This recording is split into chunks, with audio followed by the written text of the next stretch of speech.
You are now tuned in to an episode of What's Up with 80 West. I am your host, 80 West. Make sure you guys subscribe, like, share, interact. This is an interactive podcast.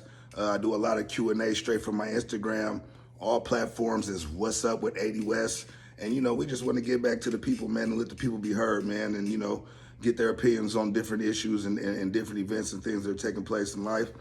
I love the sports questions. You guys know that off the rip. But we talk about a little bit of everything over here, man. Relationships, current events, just depends whatever's on your mind. It might be a personal issue we might be able to tap into and get to the bottom of. You understand what I'm saying? So at the end of the day, y'all go ahead and interact. Make sure you guys engage, tap in, and yeah, we're going to get this thing rolling. So the first question that we got today is from OG Molly Johnson from North Highlands. That's in Sacramento. Shout out to North Highlands. What are you most proud of when you reflect on your journey? What am I most proud of when I reflect on my journey? I think I'm most proud of the growth. If you're not growing, you're staying stagnant. Whether it's mental growth, financial growth, or just health growth, a lot of it, has to coincide with an individual. You know what I mean? What's your thing? If we're not growing, we're not doing nothing. So if I had to say the thing that I'm most proud of on my journey is my growth, and coming to understanding and comprehension of things, the way the world works. I think I'm proud of myself on that aspect, because if you keep your life in one bubble and never get to experiment or experience other things, then you don't know what life really has to offer. You know what I mean? So I think that's also a part of growth as well too. So all in all, I'd have to say I'm most proud of my growth on my journey.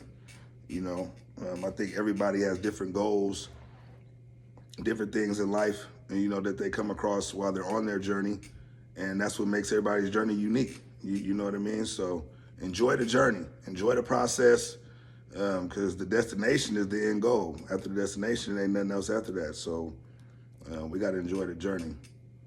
Shout out to OG Molly Johnson out there from North Highlands. Little Trey from Visalia. What would you tell your 18-year-old self about relationships? Don't do it. Don't do it. Don't do it. At 18 years old, you don't even know what you want. You know what I mean? At 18, you need to be trying to figure yourself out, not trying to be responsible for anybody else or creating a family.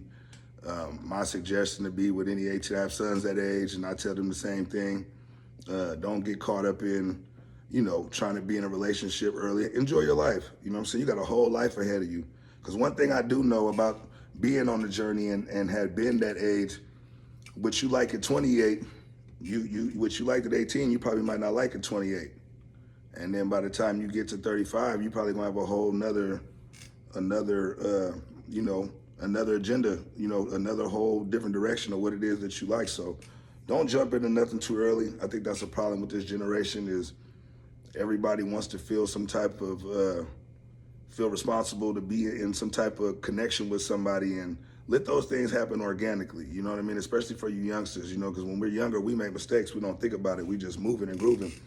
And we don't really think about the consequences or the things that come with the decisions we're making, because we're still young. At 18, it's a lot going on. You're still trying to figure out at 18 years old. You haven't even really got to the growth of your next step. For some people it's probably pursuing their education, or some people, straight to the career, or some people are just taking some downtime because they really don't know what they want to do. And I think through your journey is when you'll really find the person that matches best with you. So keep that in mind too for any of you youngsters. By the time you get done going to college, or you start, traveling, or, seeing what the rest of the world got to offer, you might realize, hey, I'm more into this than I am to that. Something else might be your cup of tea. That might be something a little different. So I wouldn't jump into no relationship at 18. If I was able to tell myself back then, I would have probably slowed down a little bit. I got a jump start on my future. You know what I mean? Because you can never go wrong by getting a jump start on your future, or something that's pertaining to you, pursuing the end goal at the end of the day, right? So that's what I would tell myself. Don't do it, man. You guys go do something else, man. Go travel, man. Go abroad, get up out the country. You know what I mean? Go experience some things. Go to different states. If you can't afford to get out the country, just go see how different cultures live. Go find different experiences. Go try something out the box, because you never know who your person might be. Don't jump into it. Don't rush it. Take your time, man, and enjoy your life before you guys start doing all that. The next question is from Jay Rigg from Modesto. What was the name of that song with you, Hollowtip, and Marvelous? Oh, it was Riding for the West. Riding for the West. Riding for the West. For those of y'all that don't know, I used to get down with the music. I still get down with the music. I'm just doing more songwriting right now and executive producing it. But as far as artistry, yeah, I was a cold artist, and I still got some bars if anybody want to take it on their back and get some.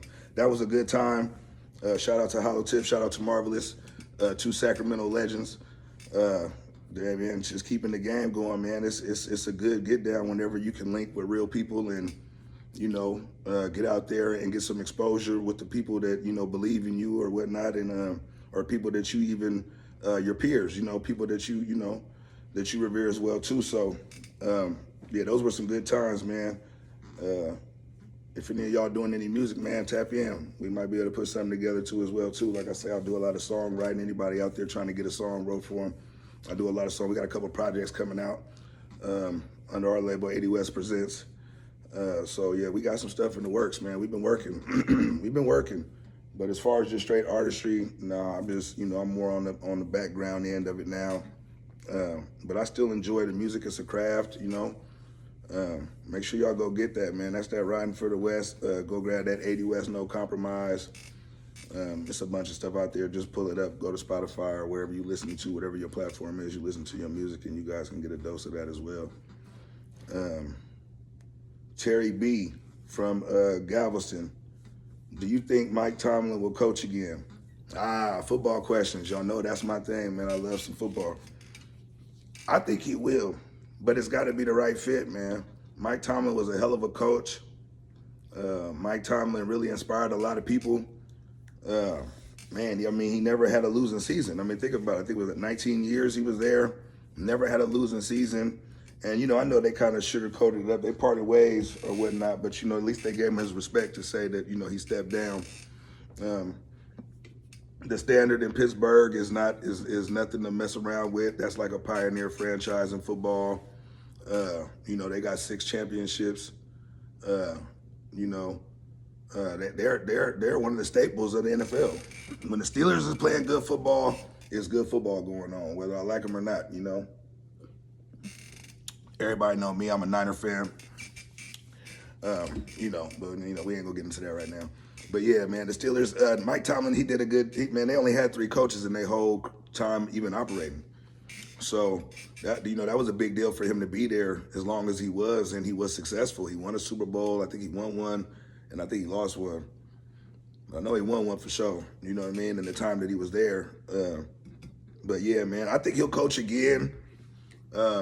I think the fit that I was feeling the most, if to tell the real deal truth, was the Ravens. But I just can't see him going to the Ravens. I don't even think he that kind of guy, man. I don't, that's kind of like a slap in the face to, if you step down from one competitor and you go to the rival. You know what I mean? That might not be a good look, for the people who really loved Coach Tomlin out there in Pittsburgh. So nah, man, but no, it's some teams that need a coach right now. You know what I mean? I don't see him going to the Raiders. It's too much of a rebuild at the Raiders. He'd definitely have to go somewhere where, I think the Falcons. If the Falcons, they ain't already picking up no coach, I think the Falcons will be a great fit for Tomlin, because they already got some weapons over there. They got that boy Bijan. He over there, he going crazy. Kyle Pitts. Jake London, you know what I mean? The quarterback is, but he got enough pieces to do something with over there. And I think that would be a nice fresh start, especially in a place like Atlanta with a high black population. Bringing a brother in there to coach that the city can get behind, because Atlanta ain't really had nobody to get behind it since Vic. In the sports world, let's just keep it real. But since Vic really. And that'll be big for Atlanta to get a coach like Mike Tomlin. So if he do come back, I can see him going there. I can see him going to the Dolphins. They got some pieces over there. I mean, and who don't want to coach in Miami? You know what I mean? I mean, if I got to pick a place to go to, shit, I'm leaving from Pittsburgh where it snows all the damn time. Shit, Miami might not be bad just for the hell of it. You know what I mean? But Mike Tomlin's a man of integrity and great character from what I pick up in the years that I've been, watching him in a way that I've heard a lot of his ex-players and colleagues speak of him. Everybody speaks highly of him. I've never heard anyone say anything bad about Mike Tomlin ever. There's never been no slander on his name. There's never been no nothing. It's just been everything that's ever been said about Mike Tomlin, to my knowledge, has always been positive. And that's always a good deal for any organization. You get a guy like Mike Tomlin, you automatically, that's a win for your organization, regardless of who you had there previously. So I hope he come back.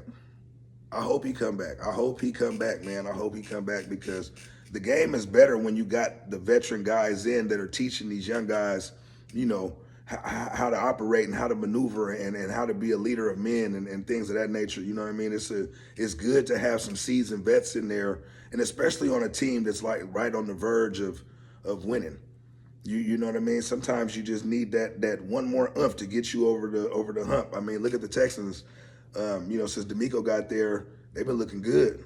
You know what I mean? They've been looking good. Unfortunately, they couldn't pull it off this year, but man, you get a good coach and you can start putting some pieces around somebody to know what they're doing. Yeah, Mike Tomlin is a sure fit, man. But yeah, I don't see him going. There's a lot of teams I don't see him going to, just because at this stage in the game, if he's going anywhere, it's not to rebuild and do all of that. He need to get somewhere where they got some pieces where he can start, making some moves right now. And I think he will come back. I hope he come back. That'll be great for the game if he does. But yeah, good. That was a good one. I like the sports questions. Michelle Valero from Antioch. I heard you say you like big girls, but how big is too big? You heard me say what? Where you heard that at? Y'all just be making up stuff sometimes. Oh, I think what you're referring to, no, that's not what I said, Mama. What I said was, I don't like skinny girls. You know what I mean? So that means anything above, skinny might, be, what it is. But I never said nothing about, I didn't say, I don't know where you got the information at. If you're referring to the conversation, I think that I know we had on the other podcast on my boy, shout out to my boy Benz, that are on I Stand On It podcast. I think that's what you're referring to. But no, I mean, ain't no discrimination though. You know what I'm saying? I mean, everybody got they size factors and the people that they, just their preference. Everybody got a preference. You know what I mean? My preference just isn't skinny girls. I'm not into skinny. I like them more on the plus size, more on the thicker side, so to speak. But I mean, it's to each his own. To each his own. You know what I mean? Yeah, to each his own, man. Everybody got their own cup of tea. You know what I mean? And I know what I got my cup of tea, and my cup of tea be right here with me. You know what I mean? So I'm good. I am that Chanel from Roseville. You said on I Stand On It podcast that cheating is different for men than for women. Please explain. It is different.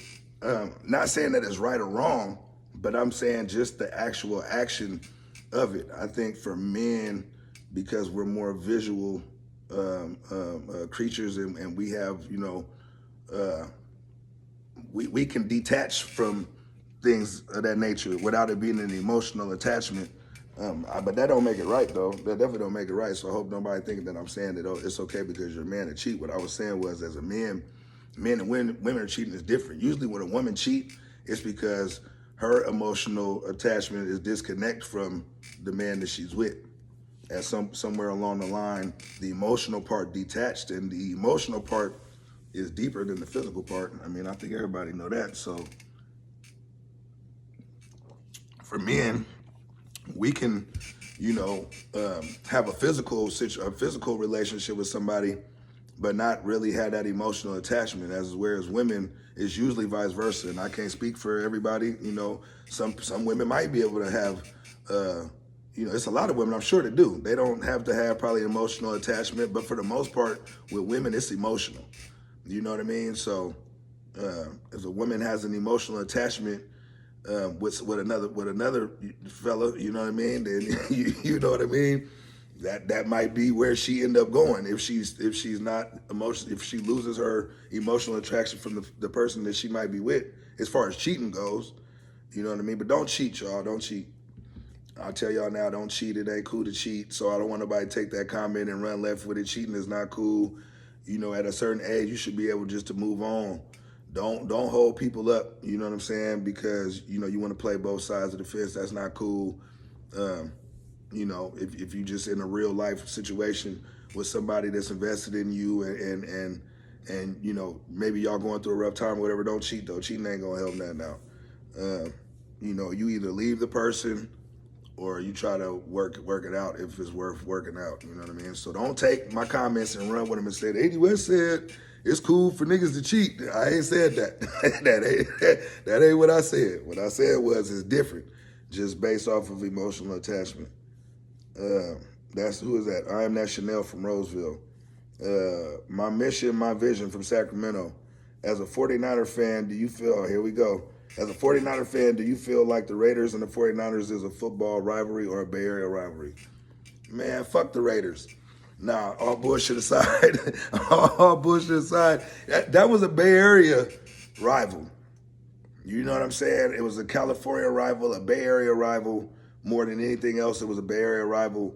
But the Raiders done moved around so goddamn much that, you know what I mean? I love the Raiders too. I ain't gonna lie. You know, back in the, you know, I've always grown up like players for the Raiders. It's the Raider fans I don't like. Y'all motherfuckers done lost y'all goddamn mind. And we play y'all this year at home. You feel me? Niner gang, bang, bang. Y'all know what it is. But no, the thing about it that makes it a big rivalry, especially if you got family in the Bay Area, you know what I'm saying? All my family from the Bay was had it with it.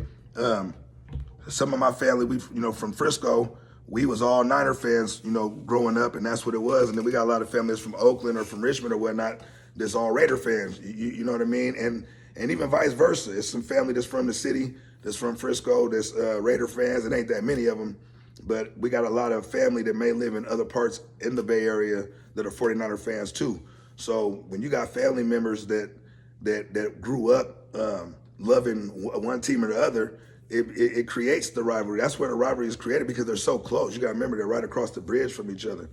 I don't think, well, where they were, but until the Raiders went to Vegas and shit, you know, they keep jumping around all over the place and shit. But the Raiders is always going to be one of them teams where, you know, people love the Raiders just because of the logo.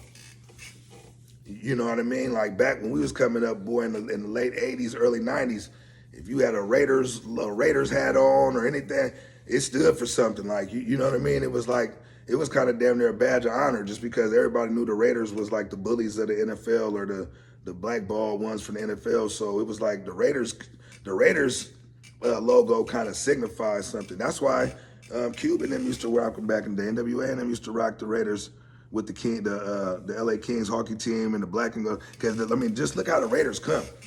You go to, I've been in some Raider games in Oakland at the Coliseum. You feel me? Man, them motherfuckers come out there, boy.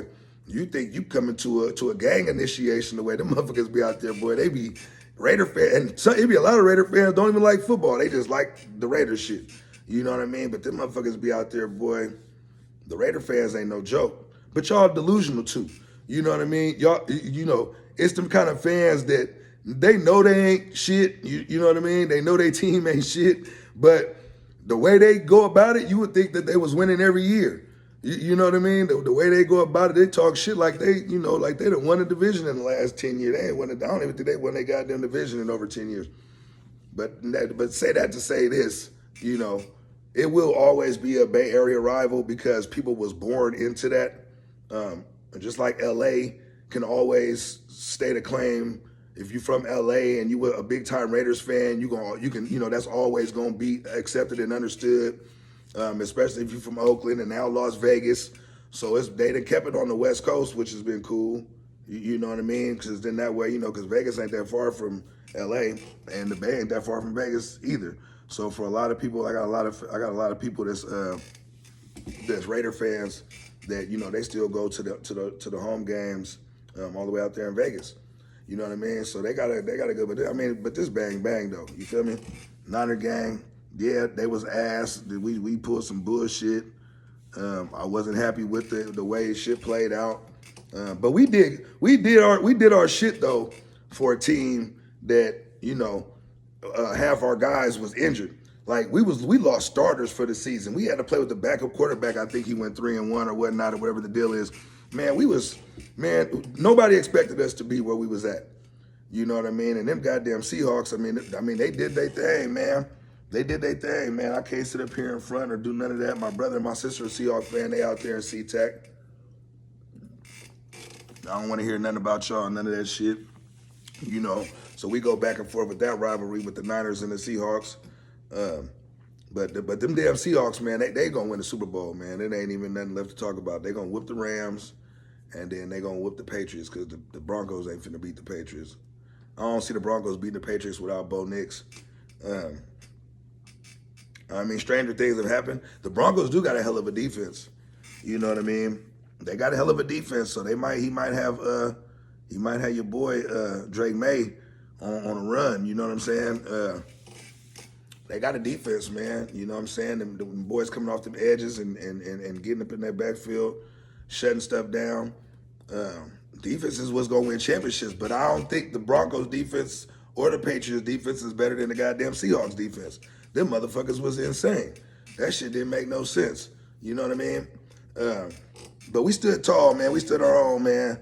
I mean, it's hard to stay in there, man, when you just getting punched on, man, And then we lost Kittles. That shit hurt us the game prior. Then we lost, I ain't gonna sit here and even go through all of that. Y'all know what it was. We limped into the goddamn playoffs. We made it to the goddamn second round, and it just is what it is. We're gonna come back healthy next year, and it's bang bang, Niner game, man. Ain't nothing else on it. What was the 5 things going through your mind watching Seattle dismantle the 40? Damn, y'all hitting me with it, huh? What was going through my mind was that they punching on a handicapped nigga. Nah, you know what I mean? We came in there, we limped into the boxing ring, man, and they was fully ready to go, man. They was Mike Tyson in his prime out there. I mean, you can't take nothing from them boys, man. Them boys, they play a good game, man. And it killed us with that kick return from the fucking jump. That kick return from the jump killed us. That killed us. You know what I mean? That took the momentum. I mean, if anybody ever played ball before, something like that'll suck the soul out your game right there, boy. It'll take you down. You know what I mean? It'll deflate you quick, and then you playing with your backup. We playing with 3rd and 4th stringers, man. You got to think about the starters that we lost. You understand what I'm saying? Is guys who are in the top, 5 in their position. Like losing Bosa, losing Warner, you know what I'm saying? Losing Trent, you know what I mean? Whenever we lose somebody, the people that we losing is damn near probably in the top 3 at their position in the league. So that says a lot. And then had them backups come in and them dudes balled the way they balled. Hats off to them young men. They got out there on the field when their opportunity was called. They stepped up. They did what they have to. I like that boy Mustafa, the safety number 6, man. I like how he come down, man. He don't be playing, man. He come down and lay hat. But we obviously got some shit we got to clean up, man. I think we need to get rid of Ayuk all the way. I don't understand what we gave that motherfucker all that money, man, and it wasn't worth it. I mean, let's just call a spade, man. I mean, when we had Debo, McCaffrey, Kittles, and Ayuk was the 4th option. You know what I'm saying? He was the 4th option. So they don't never had a ones on the 4th option. I mean, think about it. So when he was running up, he had that good season. He had a good season, but nobody had they 1 or 2 on them. You know what I mean? And then when it's going to come down to you being a 1, you ain't really built like that. It was the pieces that you got around you. So I think that was a dumb move on our behalf, is giving them that money. But I mean, I believe now at this point, I think we finna part ways as we should. Because he just not a good, he don't give me the, I don't know him personally or what's, I ain't gonna say it like that. He just don't give me the vibes that he is a real team player. It's more about a me, in a sport where it take everybody to kind of do what they got to do. I mean, you had a productive season. Time will tell. If you can come out and have another Debo jump ship, you see how his season went. I mean, you know what I mean? And that's not no shade on Debo, but it's just, you know what I mean? He jumped ship, he was ready to go. Maybe it's some shit going on in the locker room that we don't know nothing about. As a fan, sometimes we only coming from an emotional standpoint because that's our team. But I ain't going to make no excuses. They balled out. The Seahawks beat the brakes off of us. I ain't gonna never run from the real deal. And yeah, that's what it was. I mean, ain't that we could do nothing about that. But we'll be back next year ready to go. You know what I'm saying? Yeah, man, we gotta step our game up, man, on that one. All right, we got one more question. This is Pretty Girl Eddie from DFW. Shout out to my folks in the DFW. Why can't the significant other see your worth during the relationship? Why are their eyes finally open after the relationship is over? Oh, that's a deep one. Why can't the significant other finally? You know, maybe it's that they don't see the worth. It's not that they don't see the worth. Maybe they start losing interest from either side. You know what I mean? That's why I tell people don't get started too early. Know what you like. You know what I mean? You jump into a relationship with somebody for a certain day at a certain part with their life, and you know you at a certain part with your life, everything feels good. But then when shit get real, you gonna really know. You know what I'm saying? Like let a motherfucker lose a job or something, and see who they turn into. You know, let a motherfucker. You know, let some shit happen to that person, and then you'll see what type of person that you got. You know what I'm saying? And you know when you got somebody that you really want, you're supposed to be able to try to, you know, find a way to keep the worth in there. A lot of times it don't be that somebody don't know the worth, you know what I'm saying, or can't see the worth in somebody. What it is the actions are getting played out. You know what I mean? The actions are getting played out. The things that they used to do or whatever. You know, maybe that spark ain't there no more. Maybe it's time for a new spark. Maybe somebody's growing, somebody's not. Maybe it could be a number of things. You know what I mean? But you definitely supposed to be able to be able to feel wanted. I think that's all anybody wants in a relationship is to feel wanted. I mean, at the end of the day, like, but you got to know your own worth. That's the biggest part about it, though. Fuck all the other shit. If you don't know your worth, no one else is gonna value you. And I had to figure that out too, just on some other shit. Sometimes you lose yourself, like in the midst of, you know, trying to live life a different direction, or sometimes, you know, you fall off of the things that made you what you was because you're so invested into relationships or into your job or into your school or into whatever it is. Sometimes you know what I mean. You just lose yourself. So you got to know your own worth. That's off the rip, because if you don't know your worth, ain't nobody else gonna know it, or they're not gonna respect it. If you don't value yourself, how the fuck somebody else gonna value you? You know what I mean? You think the president of Pepsi is downplaying his product? Fuck no. He letting everybody know it's valuable. You know what I mean? And it's the same with anything else in life, you know what I'm saying, that has a value to it. You know what I mean? But the value is based on the individual. You know what I mean? On the flip side to it, you know what I mean? The value is based on the individual. A lot of times people think they're more valuable than what the fuck they is. That might just, you know, be a part of it too. You know what I'm saying? But know your own value. Know your own motherfucking worth. And until you know that, ain't nobody else gonna know that. That's real talk. So you gotta know that. You know what I'm saying? And then you said, why did their eyes finally open after the relationship was over? Probably because they was blinded. Motherfucker do anything and you know, shit going on when you invested. You be missing all type of shit. Like, you know what I'm saying? Like you overlook shit. You know what I'm saying? And then what happens is when you finally depart from that individual, you got free time. You got time to start self-reflecting. You start thinking about to yourself, well, damn, I don't do this no more. Or, man, I need to get started on this. Or, man, I was supposed to get this venture going. A lot of times in relationships be holding motherfuckers back, man. If you're gonna be with somebody, you gotta be with somebody that's gonna make you better. Somebody that's pushing you to be your best. Somebody that's pushing you to achieve your goals and accomplish. Because if they ain't pushing you to be better, they don't want you. That's simple. Or they want you to be beneath them. Like, which to me don't make sense neither. I think the two powerful partners that both got it on the right pathway is gonna be what they call, you know, the power couple. You know what I'm saying? That's the definition of a power couple. It's not about the monetary value. It's how strong is this couple together. And a lot of you are weaker together because you motherfuckers ain't on the same goddamn page. I mean, the strength is always in numbers. And I'm the type of dude with my girl, I let her know, like I tell her, you know what I mean? Like I try to put her up on game. You know what I mean? You know what I'm saying? You don't run game on your girl. you want your girl to be game sharp. You know what I mean? So like I'm the type, I give my girl game. I tell her all the time, boom, boom, boom. You know what I'm saying? This how this, we need to move like this. We need to do this, boom, boom, boom.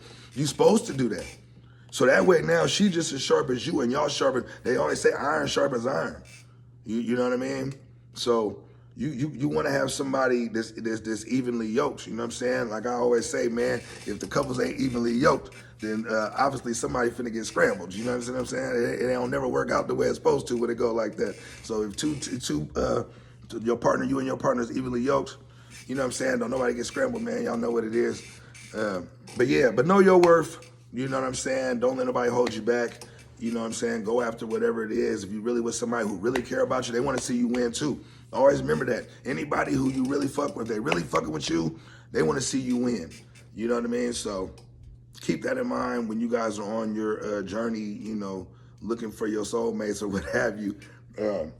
It's a lot, man, and it's wild, you know what I'm saying, in these times. So good luck, man, to anybody that's on that journey, because, boy, it's a cold game out there. But yeah, that's this episode, man, of What's Up with 80 West. All platforms, What's Up with 80 West. Man, y'all tap in. Y'all hit me on the IG. Leave y'all questions. Shout out to all my folks that left questions for us to get on today. Y'all get at me. Let me know what it is. What's Up with 80 West. Tap in on Facebook, Instagram, the YouTube. And we doing this every Thursday at 6:30 Pacific Standard Time.